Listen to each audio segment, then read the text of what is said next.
Hi Rishabh, good morning. All set for today? बस बिल्कुल everything is ready. यार, ये पॉडकास्ट करते करते हम कभी बड़ी गाड़ी और बंगला वंगला तो बना नहीं पाएंगे, मुझे लगता है, स्पेशली दिल्ली में। उसके लिए कोई ऐसा बिजनेस खोलना होगा ना इसमें कम इन्वेस्टमेंट में जल्दी चीजें बिल्ड कर सकें। क्यों? कैसे होगा यार ये?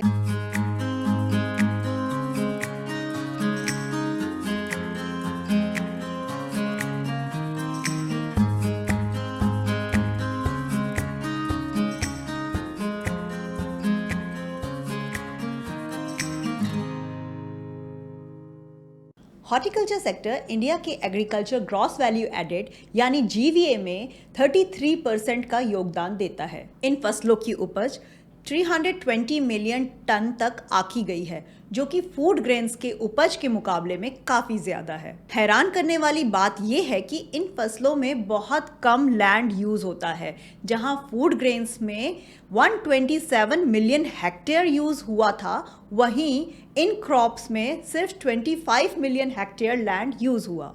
इसका सीधा मतलब ये है कि हॉर्टिकल्चरल क्रॉप्स की प्रोडक्टिविटी ज़्यादा है और ये किसानों को ज़्यादा मुनाफा देती है। वर्ल्ड में फ्रूट्स और वेजिटेबल्स का दूसरा सबसे बड़ा प्रोड्यूसर होने के बावजूद इंडिया का ग्लोबल मार्केट में शेयर 2% से भी कम है। हॉर्टिकल्चर के इम्पॉर्टेंट एस्पेक्ट्स को समझने के लिए हम आज मिलेंगे अपने ऋषि से, जिनका नाम है डॉक्टर S.K. गिरी। डॉक्टर गिरी एक हॉर्टिकल्चरिस्ट हैं जिन्होंने एग्रीकल्चर स्पेस में एक्सटेंसिव काम किया हुआ है। साथ ही ये एक दिल्ली गवर्नमेंट में हॉर्टिकल्चर के लेक्चरर हैं और इन्होंने काफ़ी सारी बुक्स भी लिखी हैं। So let's meet our guest for today, doctor S.K. Giri. नमस्ते डॉक्टर गिरी, स्वागत है आपका हमारे चैनल कृषि ऋषि बाय शून्या में।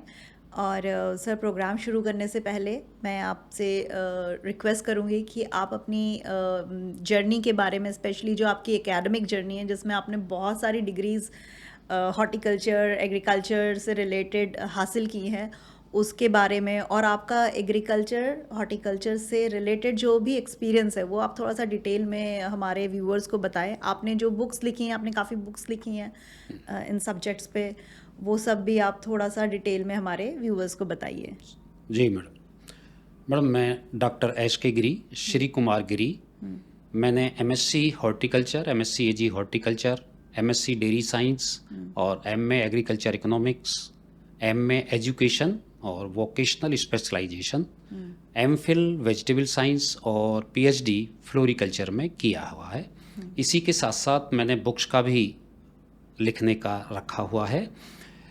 जब मैं आफ्टर एजुकेशन जब मैं आया सर्विस के लिए, तो मेरा दिल्ली यूनिवर्सिटी से स्टार्ट हुआ। और दिल्ली यूनिवर्सिटी में जो बॉटनी डिपार्टमेंट है, यहाँ से मैंने 85 में स्टार्ट किया था।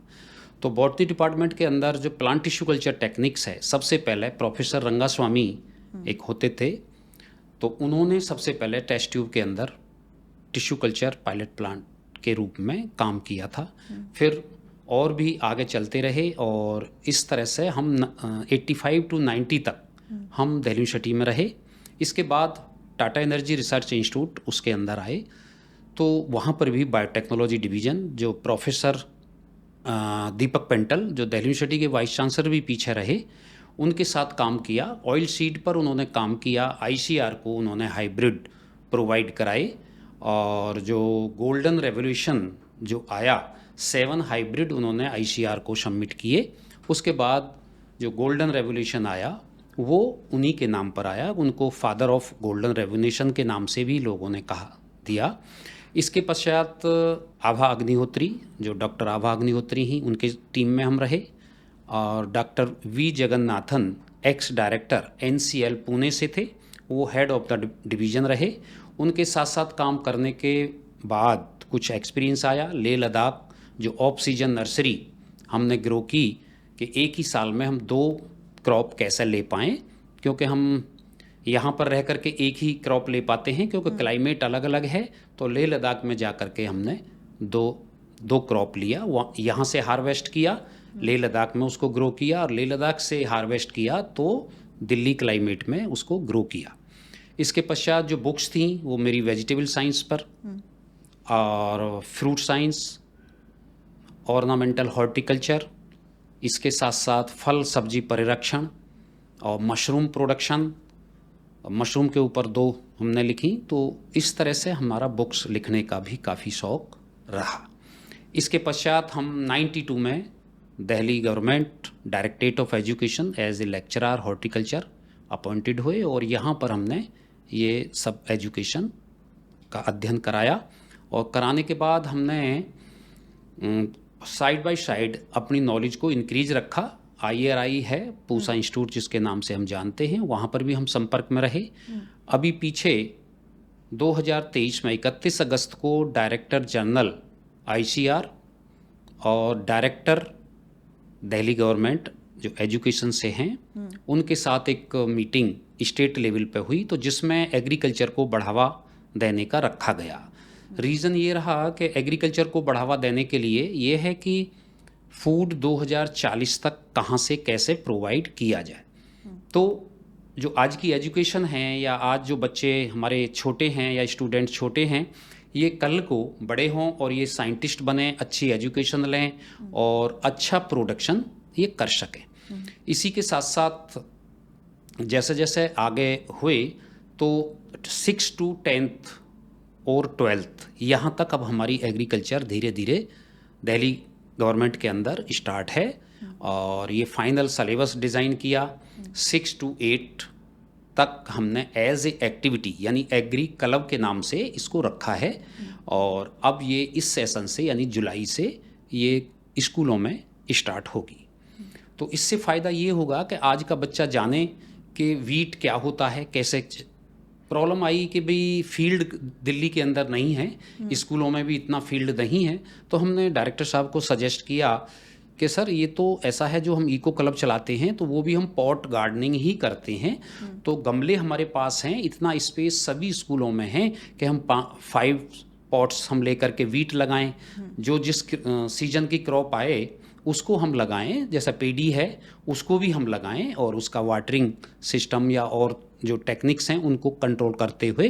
तो एक हमारा स्टूडेंट्स ये सीखे कि वीट कैसा होता है, बार्ले कैसा होता है और वेजिटेबल्स कैसी होती हैं या पेडी कैसे होती हैं, यहाँ तक कि शुगर केन भी कैसे होता है। क्योंकि दिल्ली है, यहाँ पर एग्रीकल्चर सिस्टम कम है, अवेलेबिलिटी तो सब चीज़ है, आपको गन्ना भी मिलेगा, राइस भी मिलेगा, वीट भी मिलेगा, लेकिन दूध भी मिलेगा। अब बच्चा कहता है कि मिल्क कहाँ से आता है, तो वो कहता है मदर डेयरी से आ जाता है, लेकिन मदर डेयरी पे कहाँ से आया उसको आगे पता नहीं होता है। तो यहाँ पर इतना सा देखने को बच्चों को मिलता नहीं है। तो एक हम इनिशियल स्टेज पर एग्रीकल्चर को कैसे बढ़ावा दिया जाए। और 2040 का टारगेट है कि हम फूड अवेलेबल कैसे कराएं। तो जितने भी एग्रीकल्चरिस्ट हैं, हॉर्टिकल्चरिस्ट हैं, वो फूड अवेलेबल कैसे कराएं। तो ये एक ये समस्या है। तो एक एजुकेशन के रूप में बच्चा ये सब चीज़ भी जाने। तो इसी के साथ साथ अब जुलाई से ये ज़्यादा स्टार्ट हो जाएगा। तो मॉडल कुछ स्कूल बनाने हैं कि सभी स्कूल धीरे धीरे उन मॉडल स्कूल्स को देखें और देख करके अपने स्कूल में भी उनको रन करें। तो एग्री क्लब एक हमारा ये बन चुका है। तो हमारी दिल्ली स्टेट भी, क्योंकि deputy director general higher education ICR उनका एक रिसर्च ये है कि हम अपनी एग्रीकल्चर को प्रमोट कैसे करें।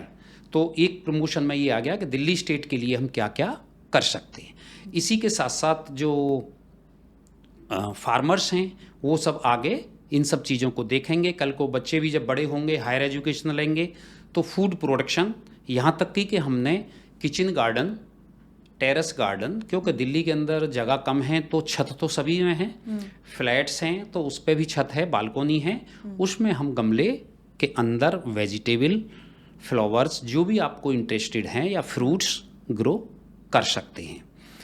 इसके साथ साथ ये भी था कि बच्चा ये भी जाने कि जैसे हम किसी फंक्शन या पार्टी में हम जाते हैं तो वेस्ट फूड ना हो। जैसे एक एग्जाम्पल है कि हमने राइस को प्लेट में लिया और प्लेट में लेकर के ये अच्छा नहीं है, तो वो पूरी प्लेट भरी हुई राइस की हमने डस्टबिन में डाल दी। तो ऐसा ना हो करके बच्चा धीरे धीरे समझे कि एग्रीकल्चर में किस तरह से फूड प्रोडक्शन होता है, या क्रॉप 3 से 4 महीने लेती है तो कितना वाटरिंग चाहिए। जैसे पेडी है या राइस हम कहेंगे, इसके लिए पानी यानी 1 किलो या 1 केजी राइस प्रोडक्शन करने के लिए 4000 लीटर पानी की खपत होती है। और पानी कहाँ से आए, पानी की भी क्राइसिस है। जी। तो ये हम समझें कि हमारा फूड बिल्कुल भी खराब ना हो। तो ये फूड सिक्योरिटी हमारे माइंड में रहे, जो आने वाली जनरेशन है उसके साथ साथ ये चीज़ें रहें। सर बहुत ही इंटरेस्टिंग जर्नी है आपकी, स्पेशली अगर हम एग्रीकल्चर कहें, हॉर्टिकल्चर कहें, साथ में उसको एजुकेशन के साथ जो आपका लिंक है, और आने वाली पीढ़ियों को अगर एग्रीकल्चर की नॉलेज नहीं होगी या उनका मूलभूत चीज़ें नहीं पता होंगी तो ऑब्वियसली हमारे पास जो फूड सिक्योरिटी जैसे क्राइसिस हैं ये और बड़े हो जाएंगे।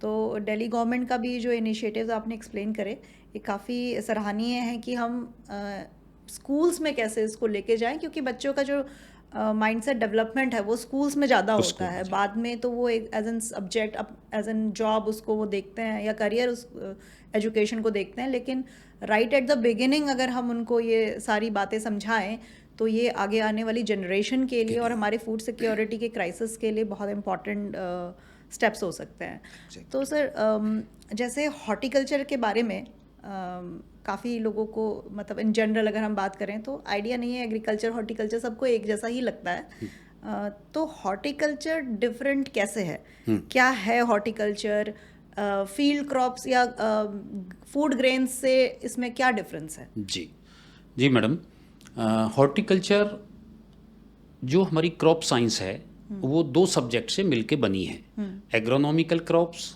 And horticultural crops.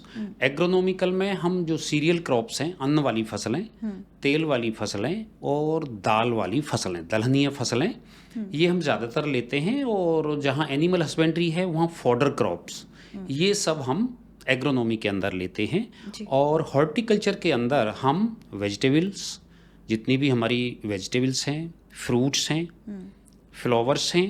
अब फ्लावर्स की बड़ी भारी डिमांड है, जितने भी बड़े बड़े शहर हैं तो कट फ्लावर्स और loose flowers day by day बढ़ते चले जा रहे हैं। इसके साथ साथ फल सब्जी परिरक्षण या post harvest technology and preservation, तो ये हमारे मुख्य सब्जेक्ट हैं। इसी के साथ साथ plant propagation and nursery management, ये हॉर्टिकल्चरल प्लांट्स की सभी के लिए ये नीडफुल सब्जेक्ट है। इसके साथ साथ seed production, vegetable and flower seed production, fruits के अंदर सीड्स कम होते हैं लेकिन इसमें हमारी दूसरी टेक्निकल नॉलेज यूज़ होती है जिसको हम ग्राफ्टिंग टेक्नोलॉजी या बडिंग टेक्नोलॉजी कह सकते हैं। तो जो भी फ्रूट्स हैं सीड से हम जो ग्रो करते हैं वो 8 से 10 साल लगाते हैं, और जो ग्राफ्टेड है वो हम कहीं से भी परचेज करें तो मोस्ट प्रोबेबली सीजन में हम लेते हैं तो फ्रूट्स लगे हुए आते हैं। अच्छा, तो उसमें शॉर्ट ड्यूरेशन है और 1 साल या 2 साल के बाद ही उसमें फ्रूट्स हमको मिल जाता है। तो इसी के साथ साथ हम ये भी देखते हैं कि जो हमारा मशरूम प्रोडक्शन है, baby corn, sweet corn production है, ये सब हमारा हॉर्टिकल्चर के अंदर है। और हॉर्टिकल्चर की जो क्रॉप्स है ये शॉर्ट ड्यूरेशन है। ओके। तो वेजिटेबल साइंस के अंदर हम जाएं, फ्रूट साइंस के अंदर जाएं या हम फ्लावर्स के अंदर जाएं, फ्लावर्स का भी यही है कि हम रोजेस, HT रोज़ हम ग्रो करते हैं तो इसकी स्पाइक लंबी होती है। जो कट फ्लावर्स का मतलब ये है कि जिसकी स्पाइक लंबी होती है, तो वो हम बुक्के वगैरह में हम यूज़ करते हैं। जो भी हमारे फंक्शंस होते हैं, जैसा कि आजकल आप देखते हैं कहीं आपको सेमिनार करनी है, कहीं कुछ करनी है, तो फ्लावर का गिफ्टिंग हो गया। उसके बाद ऑर्नामेंटल प्लांट्स, ये भी हमारे लिए बहुत ज़रूरी हो गए हैं और इसको हम विलेज लेवल पे प्रोडक्शन करके और शहरों में इसकी डिमांड बनी हुई रहती है। तो इसके साथ साथ medicinal and aromatic plants, medicinal value बहुत ज़्यादा है। जैसे हमारा एलोवेरा है, इसको हम कई प्रकार से उपयोग में लाते हैं और मॉर्निंग में हम खाली पेट इसको लेते हैं, 50 ग्राम, 20 ग्राम, 30 ग्राम जो भी है, इसके पल्प का हम यूज़ करते हैं तो हमारी बॉडी के लिए काफ़ी अच्छा है। इसके साथ साथ एरोमेटिक्स प्लांट्स है। तो हॉर्टिकल्चर कॉस्मेटिक्स इंडस्ट्री क्या है, जितने भी हमारे सेंटेड फ्लावर्स हैं इनके सेंट और क्रीम, पाउडर, ये सब हमारे कॉस्मेटिक्स प्लांट से ही ग्रो होते हैं। जैसे हमारा रजनीगंधा है, ट्यूबरोज इसको हम कहते हैं, इसमें फ्लावर्स भी हैं, ये लूज फ्लावर में भी यूज़ होता है और कट फ्लावर में भी यूज़ होता है और सेंटेड फ्लावर भी है।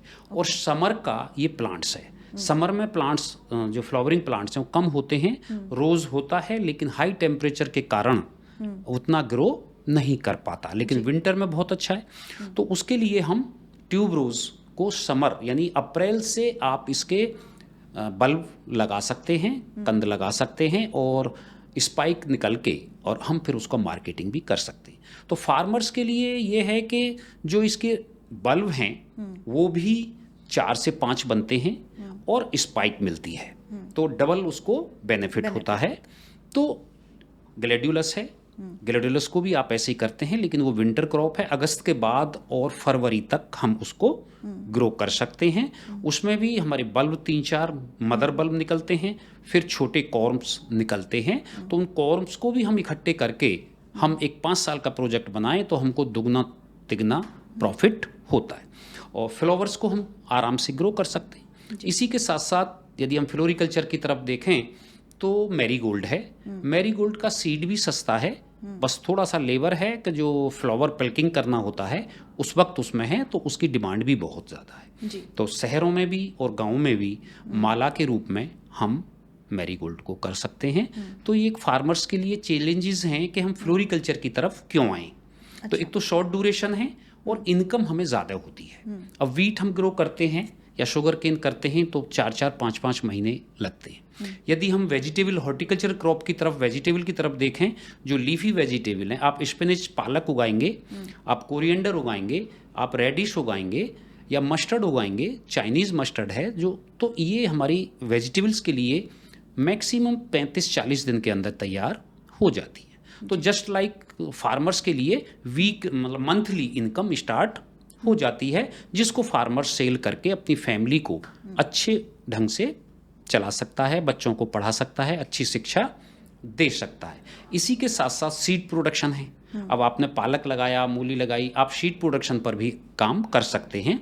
तो यदि इस वैरायटी जो सेलेक्टेड वैरायटीज़ हैं उनको आप एज ए सीड प्रोडक्शन भी करेंगे तो उसमें भी आपको बेनिफिट होता है। वेजिटेबल साल में 3 बार ग्रो होती हैं। जो 3 सीजन हमने रखे हैं, रबी है, खरीफ है और वर्षा ऋतु है, इसमें हम अलग अलग वेजिटेबल्स ग्रो कर सकते हैं। और वेजिटेबल नीडफुल आइटम है जो हर व्यक्ति को सब्जी चाहिए।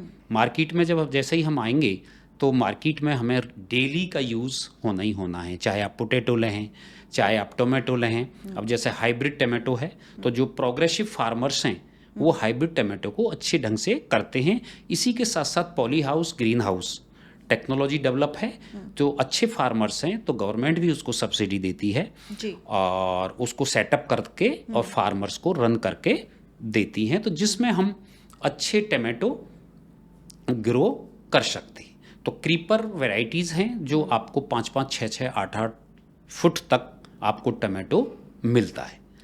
हाँ, तो एक ही प्लांट से आपको 25 से 40 केजी टमाटो आपको मिलते हैं। तो अब आप देखिए फार्मर्स जो प्रोग्रेसिव फार्म थोड़ा टेक्निकल है, हाँ। लेकिन हम ट्रेनिंग लेके इस काम को करें, IARI है वो ट्रेनिंग भी देता है और बहुत सारे गवर्नमेंट्स के सेंटर बने हुए हैं कि फार्मर्स आएँ और ट्रेनिंग लें और अपने फील्ड पर ये फैसिलिटी अवेलेबल करा के और प्रोडक्शन कर सकते हैं। तो अब 12 महीने आपको टमाटो चाहिए, 12 महीने आपको पोटैटो चाहिए।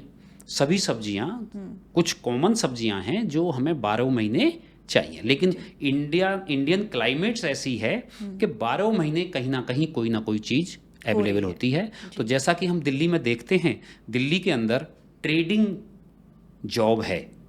यदि हम ट्रेडिंग करते हैं तो एक अच्छा रोज़गार हम पैदा कर सकते हैं। आप जो फल सब्जी मंडी एशिया की मानी हुई फल सब्जी मंडी है, पुष्प मंडी है, वो भी एशिया की मानी हुई है जो गाजीपुर में है, आज़ादपुर में है और ओखला में है। ये फ्रूट्स एंड वेजिटेबल्स के लिए है। तो अवेलेबिलिटी है। तो जो आज का हमारा स्टूडेंट्स है वो हम बिजनेस के रूप में भी कर सकते हैं। आजकल हमारा MBA कोर्स चलता है, ABM स्पेशलाइजेशन लेते हैं, उसके अंदर एग्रीकल्चर में बिजनेस कैसे की जा सकती है, किस तरह से करी जा सकती है। तो एक एग्रीकल्चर, हॉर्टिकल्चर एक इंडस्ट्री है। तो हॉर्टिकल्चर का ये है, जैसे आपने वेजिटेबल्स को ग्रो किया तो आपको सीड जल्दी जल्दी चाहिए, तो सीड प्रोडक्शन भी चाहिए और सेलिंग भी चाहिए। तो उससे जो इस बिजनेस में इन्वॉल्व हैं उनको बहुत अच्छा प्रॉफिट होता है।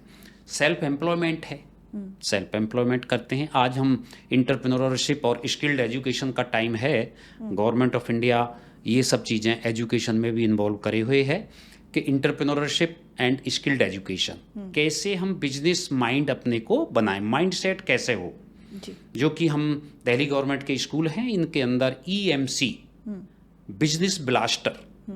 अब बिजनेस ब्लास्टर क्या है, तो ये एक आप अनुभव करेंगे कि जिस तरह से बम ब्लास्ट होता है और कहाँ तक उसका मार होती है, ऐसे ही हमारी बिजनेस भी इसी तरह से है कि हम एक एग्रीकल्चर की यदि हम बिजनेस करें तो इतना बिजनेस क्रिएट हो सकता है कि हम बेरोजगार रह ही नहीं सकते।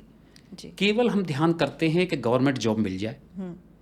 यदि हम अपना फिजिकली वर्क करना चाहते हैं तो हमें बिजनेस ही करना चाहिए। तो बिजनेस से हम जितना ज़्यादा इन्वॉल्व रहेंगे उतना ही अर्निंग होगी। तो आज का जो नवयुवक है वो अच्छी अच्छी गाड़ियों को पसंद करता है, अच्छे बंगलों को, अच्छे मकानों को पसंद करता है। तो ये आएंगे कैसे? तो जब हम बिजनेस और अर्निंग अधिक करेंगे तो ये सब चीज़ आएंगी। तो हॉर्टिकल्चर हमारा वो सब्जेक्ट है कि ये सब चीज़ें हम ग्रो कर सकते हैं।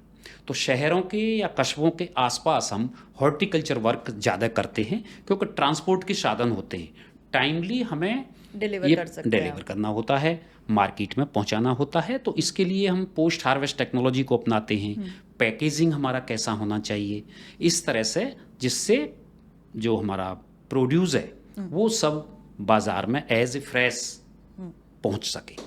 ये है सर। तो आपने काफ़ी कुछ डिटेल में वेजिटेबल्स, ओलेरिकल्चर और फ्लोरिकल्चर, कट फ्लावर्स, इन सब के बारे में बताया। थोड़ा सा फ्रूट्स क्रॉप के बारे में भी बताइए कि जी। कौन सी क्रॉप्स ऐसी हैं जो कि कम समय में ज़्यादा फ़ायदा देती हैं, या ऐसी नई कौन सी क्रॉप्स हैं जो अब इंडिया में लाई जा रही हैं, बाहर से उगाई जा रही हैं और फार्मर्स को उससे ज़्यादा बेनिफिट मिल रहा है। देखिए मैडम, ये जो फ्रूट्स क्रॉप हैं, पोमोलॉजी हमारा पूरा डिवीज़न है IRI के अंदर भी, और जब हम MSc हॉर्टिकल्चर करते हैं तो एक एज ए सब्जेक्ट भी होता है कि फ्रूट साइंस या फ्रूट प्रोडक्शन या पोमोलॉजी, इस तरह से इनको हम पढ़ते हैं, देखते हैं। फलों में क्या है कि जो ग्राफ्टिंग है, ग्राफ्टेड प्लांट्स हैं, ये हमें शॉर्ट ड्यूरेशन में ही फ्रूट्स देते हैं। अब हम मैंगो की बात करते हैं क्योंकि मैंगो बहुत ज़रूरी है और ये हो भी जाता है हमारे सभी जगह में। हमारा नॉर्थ इंडिया में ज़्यादातर ये हो जाता है। दिल्ली क्लाइमेट में जाके यहाँ का टेम्परेचर 45 जाता है, 46 जाता है, तो यहाँ भी ग्रो होता है। IRI के बहुत कई साइंटिस्ट हैं जो मेरे मित्र भी हैं, वो इस वैराइटीज़ को रिलीज़ करने में लगे हुए हैं और उनका फ्रूट्स भी हमने खाया है, मैंगो भी खाया है, जो बहुत ही अट्रैक्टिव कलर है, जो नई वैरायटी के रूप में अभी आ रहा है। तो फ्रूट्स के अंदर थोड़ा सा ये दिक्कत होता है कि जो 5-6 साल के अंदर जब हम प्रोडक्शन लेते रहते हैं तो तब हमको एक लगता है कि भाई ये वैरायटी हमारी सक्सेसफुल है। फ्रूट्स के अंदर थोड़ा टाइम ज़्यादा लगता है एक वैरायटी को रिलीज़ करने में। तो मैंगो की 4-5 वैरायटी IRI निकाले हुए है, तो वो हमारी 1-2 साल के अंदर मार्केट में आ रही है। उसके प्लांट्स भी लोगों ने पहले ही लगा लिए हैं, प्राइवेट लोगों ने भी लगा लिए हैं, उसके प्लांट्स तैयार कर रहे हैं। जो फार्मर्स इसमें इंटरेस्ट रखते हैं उनके लिए वो अवेलेबल होंगे। और आप देखिए जो रेट चल रहा है अभी, क्योंकि मार्केट में बहुत कम है, 250-250 रुपये का 1 kg, तो एक अचीवमेंट है।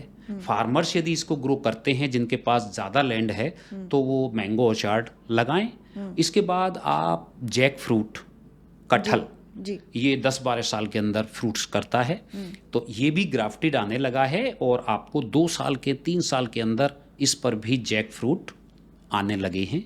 तो एक ये बहुत बड़ी अचीवमेंट है। ये सच में अचीवमेंट है सर। मतलब कटहल का पेड़ लगाने से तो कितने टाइम बाद कटहल आते हैं। तो ये तो अचीवमेंट है। हाँ, उसके बाद गुआवा है, गुआवा की वैरायटी है, गुआवा की IRI भी वैरायटी है। हर एग्रीकल्चर, पंतनगर एग्रीकल्चर यूनिवर्सिटी है या हमारी हिसार एग्रीकल्चर यूनिवर्सिटी है, ये सब नई नई वैरायटी अपने अपने तरीके से ये लगा रही हैं। तो गुआवा की मैं रिकमेंड भी करूँगा और मैंने देखा भी है।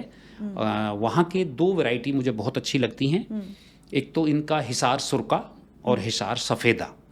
तो हिसार सफ़ेदा का मतलब है बीज छोटा और जो उसके अंदर पल्प है वो ज़्यादा है, और क्योंकि थोड़ा सा गुआवा के अंदर बीज होता है तो मोटा बीज पसंद हमको नहीं होता है।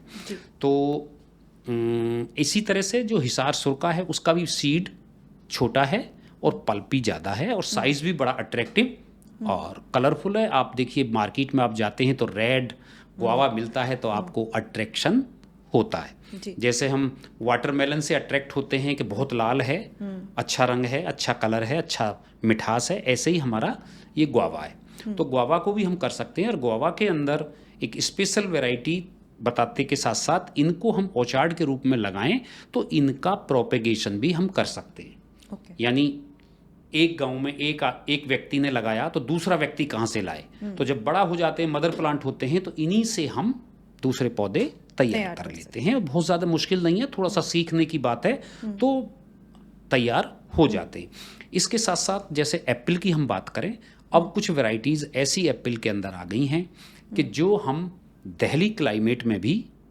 लगा सकते हैं। अच्छा। हाँ, कलर तो उतना नहीं मिलेगा लेकिन एक आपको शौक मिलेगा। आप जानते हैं कि जो एप्पल है इसका फ्लावर कितना अट्रैक्टिव होता है। जी हाँ, बहुत अच्छा है। पीच है जो इसको हम आड़ू कहते हैं, उसका भी फ्लावर बहुत ही अट्रैक्टिव होता है। तो पॉइंट इज के एप्पल को हम कश्मीर और हिमाचल में देखते हैं लेकिन हम दिल्ली जैसी क्लाइमेट में भी लगा सकते हैं। मैंने दिल्ली के अंदर किशनगढ़ एक जगह है छतरपुर में, यहाँ के व्यक्ति को यानी ओनर को ये शौक था कि भाई एप्पल जरूर लगाओ। मैं सब फल नहीं आएंगे, क्वालिटी वाइज नहीं होगा। बोले नहीं नहीं नहीं मैं देखूंगा। तो हमने सर्च किया तो पता लगा कि नहीं जी एप्पल आएंगे और ये ग्रीन कलर का होगा और आप इसको लगाइए। तो 4-5 साल के बाद उस पर एप्पल आए और जो फरवरी मार्च में जो फ्लावरिंग करता है वो बहुत ही अट्रैक्टिव और एकदम मिल्की कलर में फ्लावर होता है। तो जो ओनर थे बड़े खुश हुए। तो ये सब चीज़ें हैं। और पीच है, पियर है, ये सब चीज़ें हम लगा सकते हैं। आजकल सब चीज़ें ग्राफ्टिंग की आ गई हैं। पीच तो सर जहाँ तक मैं जानती हूँ कि पीच हो जाता है इस वाली क्लाइमेट में, सब ट्रॉपिकल टाइप की, सब ट्रॉपिकल क्लाइमेट में। तो ये चीज़ें हैं। इसके एप्पल बहुत ही आपने इंटरेस्टिंग बताया कि एप्पल भी यहाँ पे हो रहा है। हाँ, और एप्पल में बहुत मुश्किल नहीं है। जो आप वैरायटी लाएं उसकी कटिंग भी लगा लो, यदि आपको वो पसंद है और भी कुछ नहीं है तो फ्लावरिंग तो देगा जी। जो फ्रूट्स मिलता है वो ठीक है। तो इस तरह से हम कर सकते हैं। ऐसे ही बेर है। अच्छा। कभी आप महाराष्ट्र गए हैं और शिरडी कभी जाएं तो जनवरी के महीने में आप जाएं तो वहाँ का अट्रैक्टिव बेर जिसको हम बेबी एप्पल के नाम से जानते हैं, तो साइज़ भी बड़ा है और इसका फिर जो फ्रूट प्रिजर्वेशन है उसमें जैम जेली वगैरह हम उसमें ये यूज़ कर सकते हैं। गुठली बहुत छोटी है, जो उसका सीड है बहुत छोटा है। ग्राफ्टेड के अंदर यही चीज़ आई है कि सीड छोटा हो गया है, क्योंकि हम सीड को ज़्यादा मैं अच्छा नहीं मानते जिसमें बड़ा सीड होता है, तो उसको हम थोड़ा सा अवॉइड करते हैं। मैंगो को भी आप देखते हैं दशहरी की गुठली, और दशहरी से ही 2 वैरायटी IARI ने निकाली हैं, आम्रपाली एंड मलिका। इसमें होता क्या है मैडम कि जो ब्रीडिंग करते हैं तो मेल फीमेल का रेशो होता है। एक में हमने मदर प्लांट दशहरी को बनाया और मतलब रूट स्टॉक, और शियोन नीलम को, और नीलम को एक में मदर क्या नाम है रूट स्टॉक बनाया और दशहरी को उसको शियोन बनाया। शियोन का मतलब है जिस पे हमारा फ्रूट आएगा, और रूट स्टॉक का मतलब है जमीन से उसको भोजन लेना और प्लांट्स को डेवलप करना। तो ये एक टेक्निक है, रूट स्टॉक और शियोन। तो इस तरह से, और आम्रपाली और मलिका 2 ऐसी वैरायटी हैं। सबसे पहले लंगड़ा चौसा यहाँ का स्पेशल वैरायटी है। 3 वैरायटी हमारे यहाँ ज़्यादा चलती हैं पहले से। अब क्या है कि दशहरी, लंगड़ा चौसा ये इर्रेगुलर बियरिंग है, ये हर साल फल नहीं देते। यदि देंगे भी तो एक ब्रांच पे आ जाएगा, 3 ब्रांच खाली रह गई, या 3 ब्रांच पे आ गया, 1 ब्रांच खाली रह गई। लेकिन इसको साइंटिस्ट ने अवॉइड करते हुए और आम्रपाली और मलिका को मतलब हर साल, यानी रेगुलर बियरिंग, एक टेक्निकल लैंग्वेज है, रेगुलर बियरिंग में हमें मैंगो मिलते हैं। तो एक बहुत बड़ा अचीवमेंट है फार्मर्स के लिए कि हर साल आपको फल मिल रहे हैं। नहीं तो हम यही सुनते हैं कि एक साल फल देगा, अगले साल तो नहीं आएगा, कम, अब की बार कम पैदावार हो रही है, ये हो रही है। तो ये चीज़ें तो धीरे धीरे अब हमारे जो पुराने औचार्ड थे वो सब धीरे धीरे खत्म हो रहे हैं और हम नए औचार्ड लगा रहे हैं। इसमें एक और विशेषता है कि आम्रपाली और मलिका, इनका डिस्टेंस भी हम कम रखते हैं।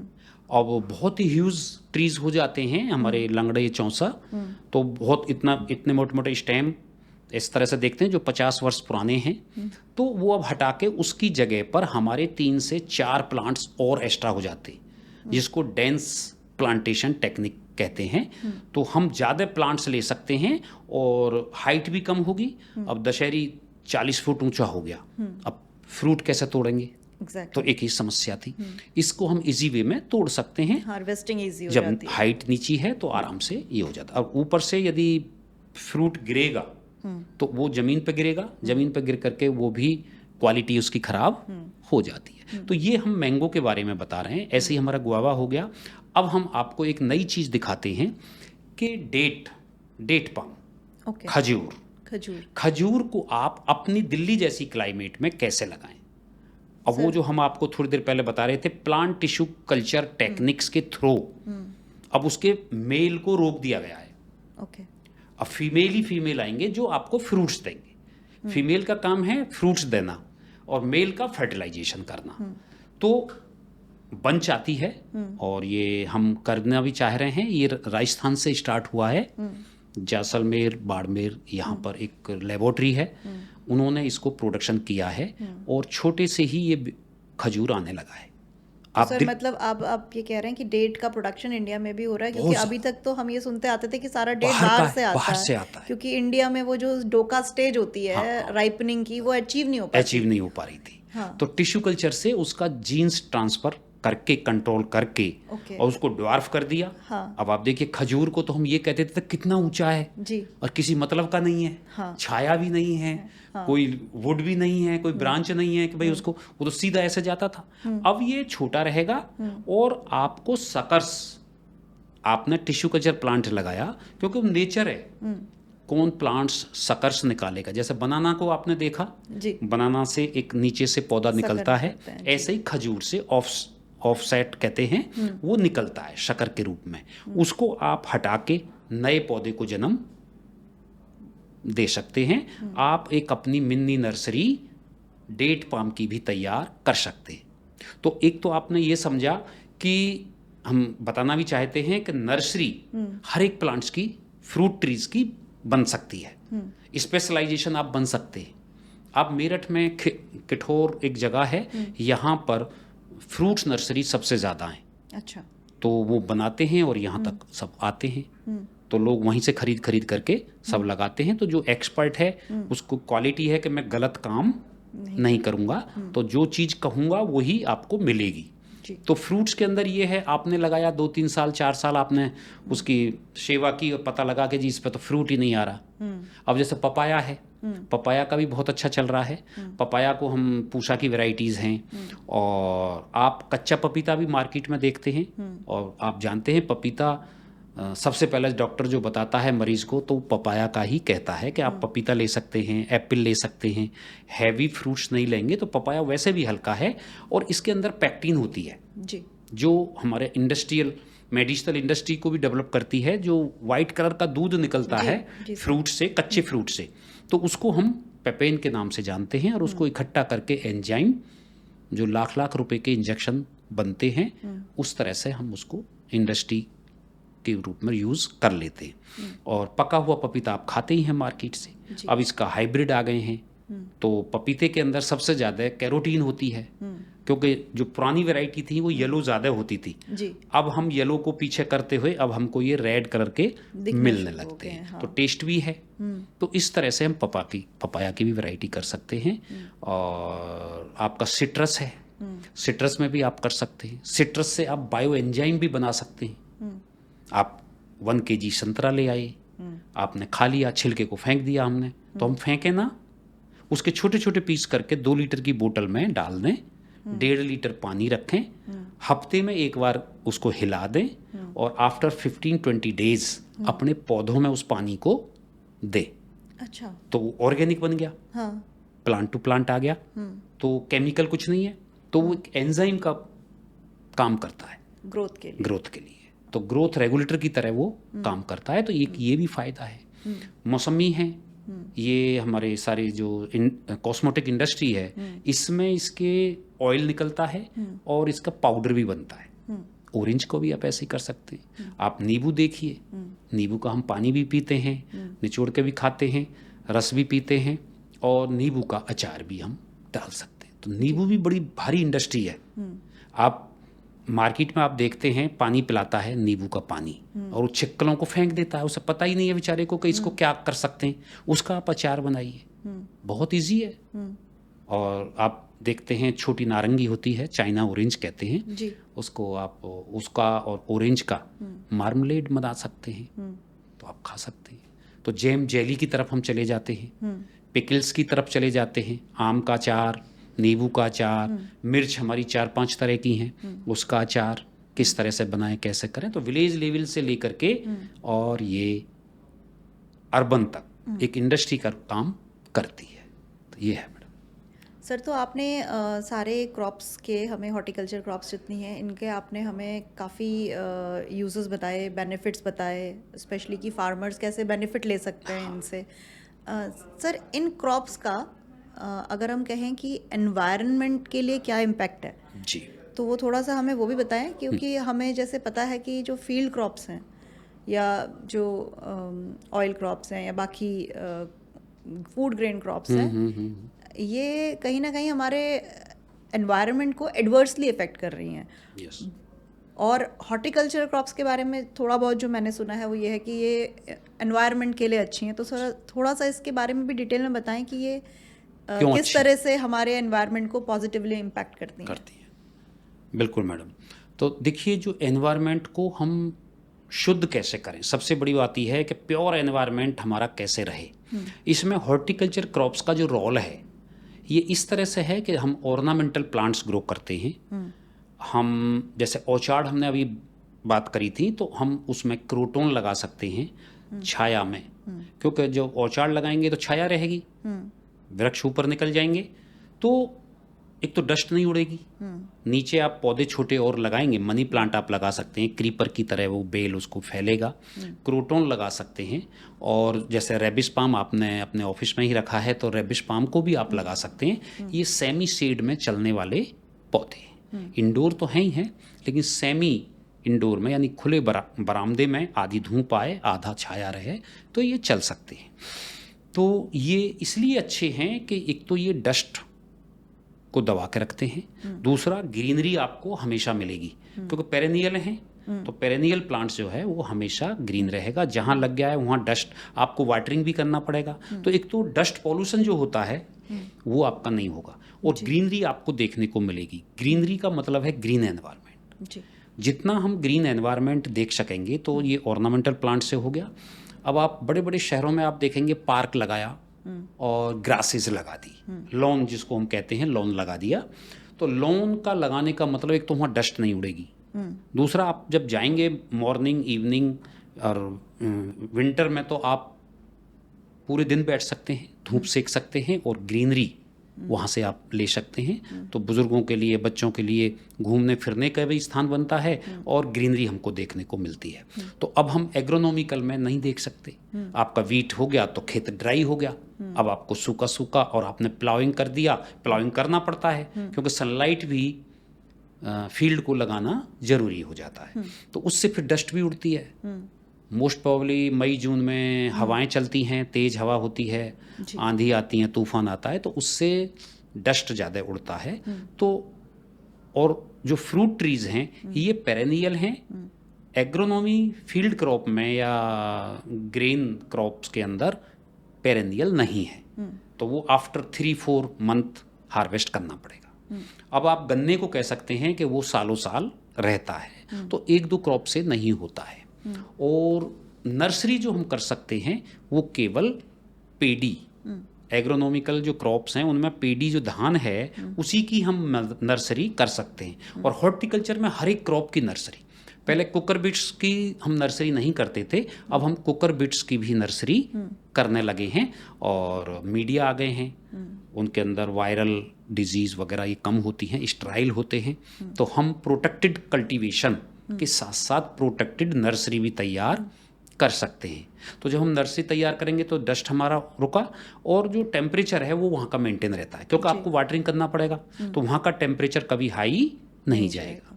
आपने कोई भी फील्ड क्रॉप निकाली, उसके बाद वहाँ आप पानी नहीं देंगे, खेत को ओपन रखेंगे तो वहाँ से हीट निकलती है। तो हम साइकोलॉजिकल हम देखते हैं तो आँखों पे भी जोर पड़ता है, और जो सनलाइट है वो हमारे लिए हार्मफुल होती है। आप देखते हैं मई जून के महीने में लोग, लेडीज़ छाता लेके चलते हैं, तो बारिश में तो रोकता ही है छाता, लेकिन सनलाइट को भी रोकता है। तो विलेज लेवल पे ये प्रॉब्लम है। तो इसलिए हमारी हॉर्टिकल्चरल क्रॉप अच्छी हैं और ये हमको बेनिफिट करती हैं, और फार्मर्स को मल्टी इनकम पैदा करती हैं। मल्टी का मतलब आप समझिए, आप ऑर्चार्ड भी ले रहे हैं, आप क्रोटोन भी ग्रो कर रहे हैं, और ऐसे बहुत सारे पौधे हैं जो ओपन एरिया में या ग्रो हो सकते हैं। मनी प्लांट है, सनगोनियम है, बहुत सारे प्लांट्स हैं जिनको हम लगा करके ग्रो कर सकते हैं। एक मिनी नर्सरी का भी रूप हो, नर्सरी से भी हम इनकम पैदा कर सकते हैं और ऑर्चार्ड से भी पैदा कर सकते हैं। सर साथ में ये जैसे हॉर्टिकल्चर क्रॉप्स जो होती हैं, स्पेशली फ्रूट क्रॉप्स की अगर हम बात करें तो कहीं ना कहीं ये हमारे सॉइल इरोजन को भी रोकती हैं, उनकी जड़ों की वजह से। अगर हम फील्ड क्रॉप्स के कंपैरिजन में कहें तो सॉइल लॉस और जो वाटर का कंजम्पशन है वो सर वो कितना कम होता है, थोड़ा सा इस बारे में बताइए। देखिए, जितने भी हमारे फ्रूट ट्रीज हैं इनकी टेप रूट ज़्यादा होती हैं, गहराई तक जाती हैं, और गहराई पे जाने पर यदि हमें पानी इरिगेशन के लिए नहीं है, अर्ली स्टेज में तो देना ही देना है, जब हमारे ट्रीज बड़े हो जाते हैं तो ये सॉइल इरोजन को तो रोकते ही हैं, क्योंकि जो रूट्स हैं वो कम्पैक्ट कैच करती हैं मिट्टी को, तो सॉइल इरोजन नहीं होता है। और पानी की जब बड़े ट्रीज हो जाते हैं तो पानी की इतनी आवश्यकता नहीं भी होती है, तो आपका वाटर भी सेव करते हैं। तो ये एक बड़ा बेनिफिट इससे मिलता है कि जो हॉर्टिकल्चर के अंदर देखिए, आप वेजिटेबल लेंगे तो 1 मंथ में तैयार है, पेरेनियल लेंगे तब तैयार है, और ऑर्नामेंटल भी है। विंटर में नेचुरल गिफ्ट किसको कहेंगे? आप एक अच्छे गार्डन में, टेरेस गार्डन में, हमारे बुजुर्ग, मदर, फादर, बच्चे एक गार्डन के बीच में बैठें तो मैं कहता हूँ जन्नत वहीं है, स्वर्ग वहीं है। आप पौधों को देखिए, आप पिटूनिया हैं, उसमें हाइब्रिड प्लांट्स आते हैं और डिफरेंट कलर हैं, जैसा कि हम ड्राइंग में किया करते थे कि ऐसे बनाना है, ऐसे बनाना है, तो नेचर ने उनको ऐसे रंग दिए कि जिससे आपको लगता है ये कैसे बना होगा, नेचर ने कैसे गिफ्ट दिया। तो इमेजिन है, आप करेंगे, आप लवर हैं, प्लांट्स लवर हैं, तो आप देखिए, आप हैरान रह जाएंगे कि ये हमारा कैसे हुआ। सिट्रस है, सिट्रस को जनवरी फरवरी में फ्लावरिंग करता है, तो आप उसके बीच में बैठ के देखिए, इतना खुशबू आती है, इतना फ्रेश एनवायरनमेंट और देखने को मिलता है कि जिससे हमारी तन मन खुश हो जाता है। जी तो ये चीज़ है सर। तो आपने काफ़ी सारी बातें हमें बताई इसके बारे में भी, और एनवायरनमेंट के लिए कैसे हेल्दी है ये।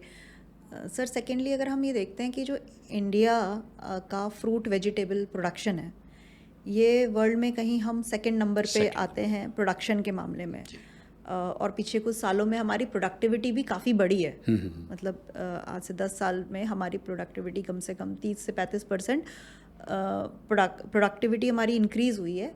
लेकिन आज भी अगर हम देखते हैं तो हमारा एक्सपोर्ट मार्केट में या ग्लोबल मार्केट में जो हमारा शेयर है वो सिर्फ 1 से 2% है।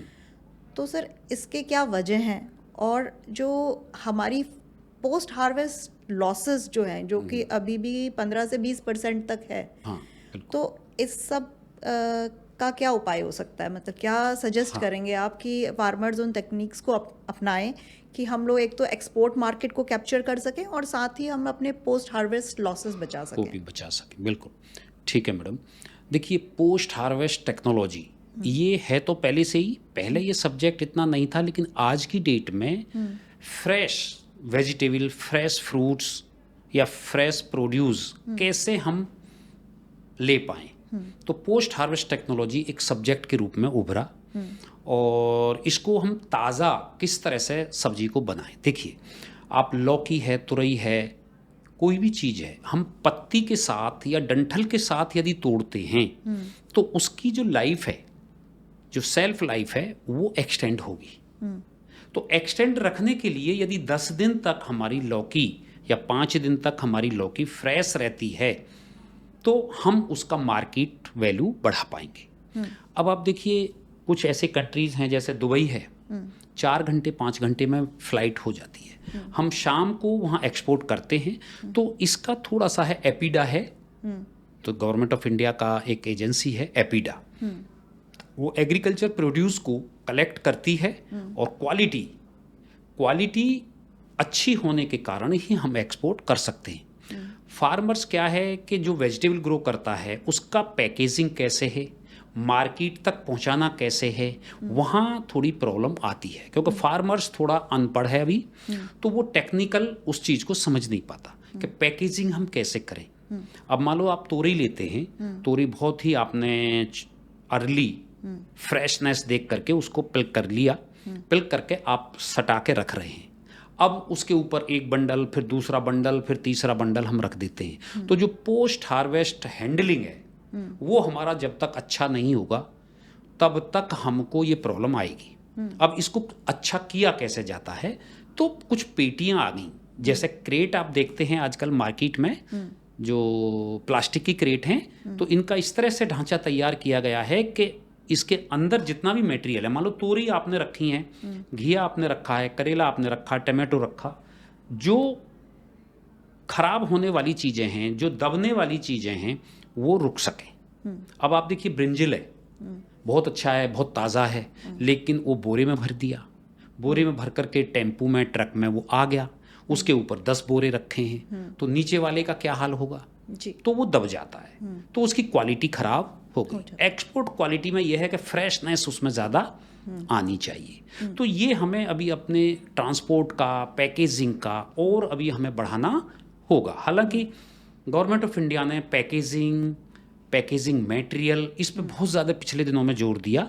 जो पंचवर्षीय योजनाएं आई उनके अंदर इनको किस तरह से बेटर किया जाए, ये सब चीज़ें रखी गई। फिर जो हमारी क्लाइमेट है इसमें हम क्या क्या ग्रो कर सकते हैं वो हमने किया, और फिर उसका पैकेजिंग किस तरह से हमें फ्लाइट से लाना है, किस तरह हमें ट्रेन से लाना है, किस तरह हमें ट्रक से लाना है। तो एक पैकेजिंग का बहुत बड़ा रोल है एक क्वालिटी मेंटेन करने के लिए।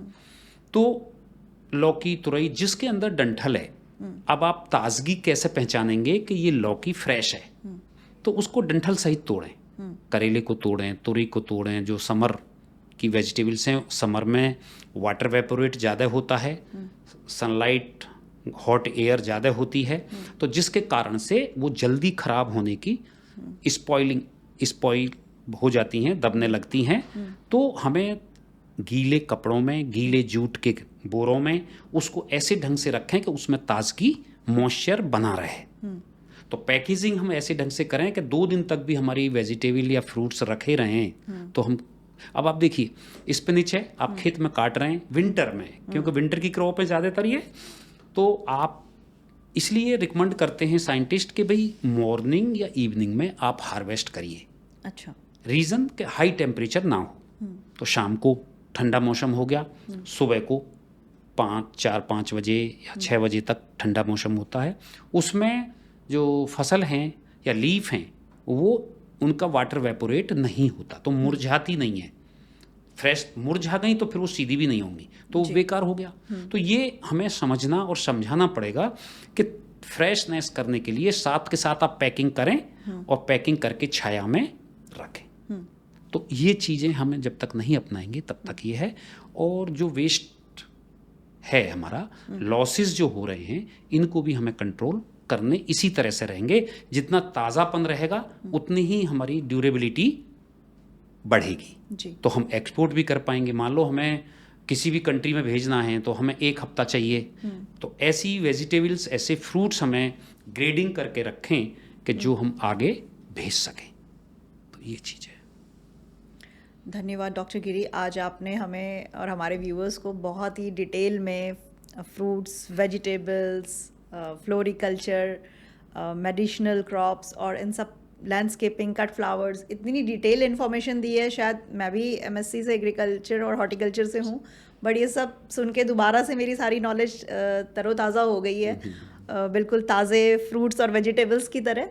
और आशा करती हूँ कि आज का जो एपिसोड रहा है, जो इन्फॉर्मेशन मिली है, वो हमारे व्यूअर्स के लिए काफ़ी जानकारी उनको देगी, काफ़ी उनके डाउट्स क्लियर करेगी।